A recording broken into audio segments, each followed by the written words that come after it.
Hello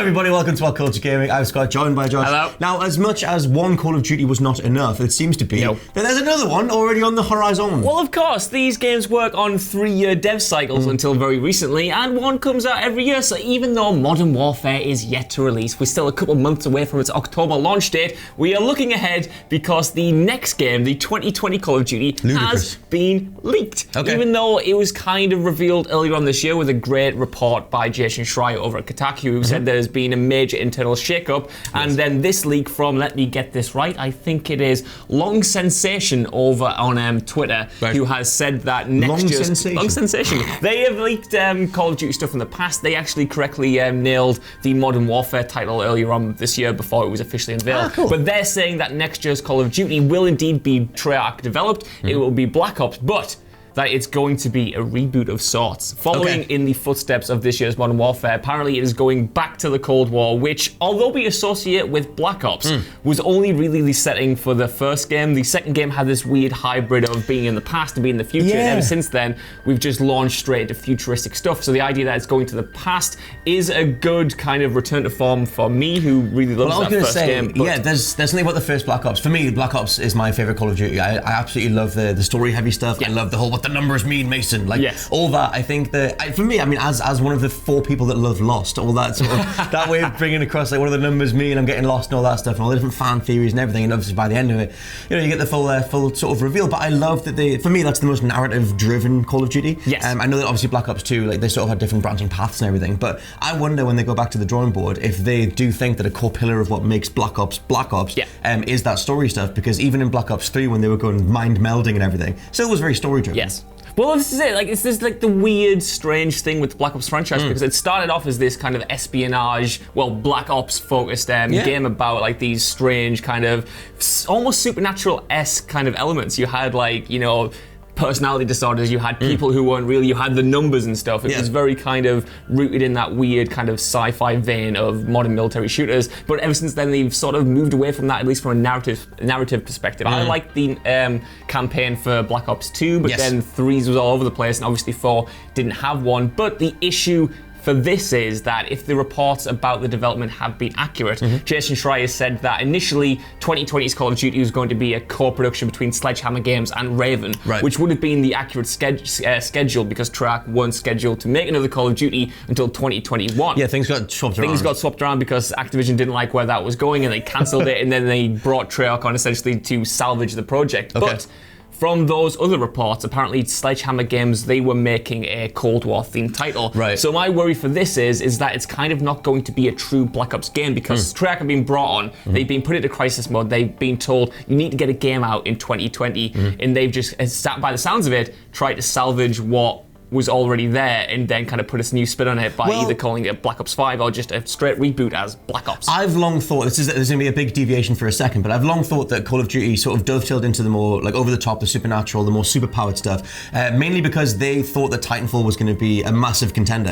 Obviously the first Titanfall sort of, you know, kind of stumbled a bit. I adore Titanfall 2. I genuinely think it's the best shooter of the generation. Fight me. And like, well, Siege probably is, but whatever. I think they went down that sort of more superpowered route because they thought that they were going to be going up against Titanfall, and it led to things like Black Ops 3 and Advanced Warfare with its mid-air boost things and whatever, and then Black Ops 4 going full-on Overwatch-style hero shooters. That seems now, because we're going back to boots on the ground, really militaristic, you know, hardcore stuff like Modern Warfare, and if this Black Ops stuff is true, that all of this sort of like hero-based, super-powered stuff is just one big old deviation, one big experiment, and then Activision is kind of course-correcting back to what Call of Duty always was. Well, that's it. We've talked about this before, and at the start of this generation, at least, I think that Call of Duty stopped being a trendsetter and started following what other people were doing. They started doing the Titanfall double jumping. They started going down the hero shooter kind of path because that was popular. And I want to see. There's so much Siege in Modern Warfare as well. Just to quickly drop that in. I mean, even this Modern Warfare, although it's going back to basics, it's taken, like you said, inspiration from Siege. It's taken inspiration from Battlefield. So even though it's going back to COD's roots, it's doing it in a way that is still kind of cribbing on other games. I still think that's a good way to go with the franchise because it still does feel very distinctive to, you know, what Activision have built and what fans love about these sub-franchises, even though it is kind of still cribbing on other games. But what I worry about with Black Ops is that, like, has it already lost what kind of made Black Ops special in the first place? If you're just trying to salvage it and you're trying to not like go down another reboot way? Like, at what point do we get sick of just seeing these same old franchises get rebooted? Because although I think the Treyarch games are really good. I think mechanically they're really sound. They have a lot of great ideas. I think even if this was Black Ops 5, that would have felt stale. And the fact that they're just kind of going back to the drawing board, I think, although that Treyarch are probably the best developer that Activision have on these games, they just seem to be treated a bit like crap.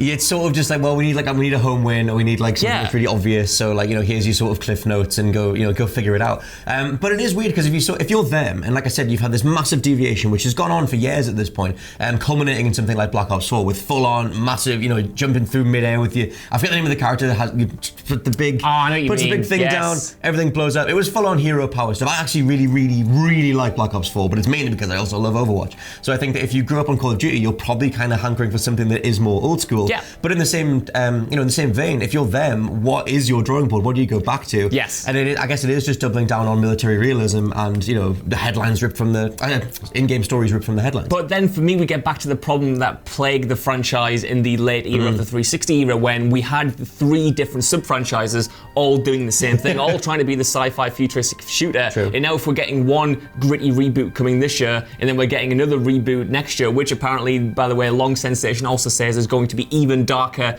than this year's Modern Warfare. It's kind of, you had such variation, and now you're just kind of going back to whatever drawing board you had, but that just breeds homogeneity. That's what I'm trying to say. It is interesting though, because for me, like I said, I like that sort of futuristic, the way that they went. I'm a sucker for sci-fi, so I think anything that they go down that route. Black Ops 2, I remember initially being quite hesitant with, because I was just like, this doesn't look or feel like Call of Duty. But then once you got hands on with it, you sort of realize that they can inject enough of that signature sort of feel and tone, and the way that the story kind of went in the script and everything into a future setting.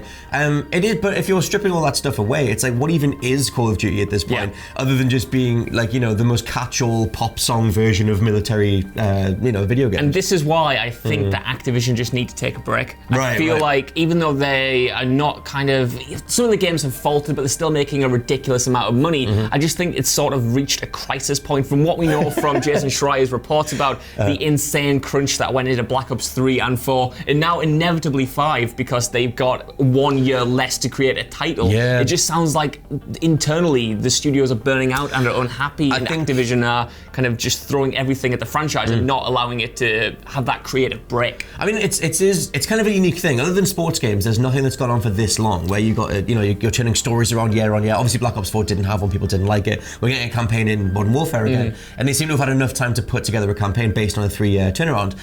But I wonder, with so many different sort of chess pieces being moved so quickly and so violently in some cases, like resulting in so many different studios being burned out and crunched and everything, is even this like reapproach to boots on the ground, super serious Modern Warfare stuff, if that doesn't land, because World War II didn't really land that well, mainly because of the way sort of the loot boxes were handled and the sort of like the launch conversations and everything. But I thought if World War II had landed better, I thought we would have had a whole return to old school Call of Duty, and we didn't, which is why they're now trying this. It's like, well, maybe Modern Warfare will work. That's the funny thing, because although World War II had a lot of goodwill, like you said, it launched to really good scores. The fans were initially happy, but then in that post-launch period, a lot of people just dropped off, and then obviously Sledgehammer's next project was cancelled, and it's just kind of, internally there seems to be a lot of turmoil, but as long as the franchise keeps making money, Activision are not going to put it on hold, because they only have a couple of franchises, core franchises, that they rely on every single year for this, like to make $800 million for microtransactions, and Destiny's gone. So they need Call of Duty,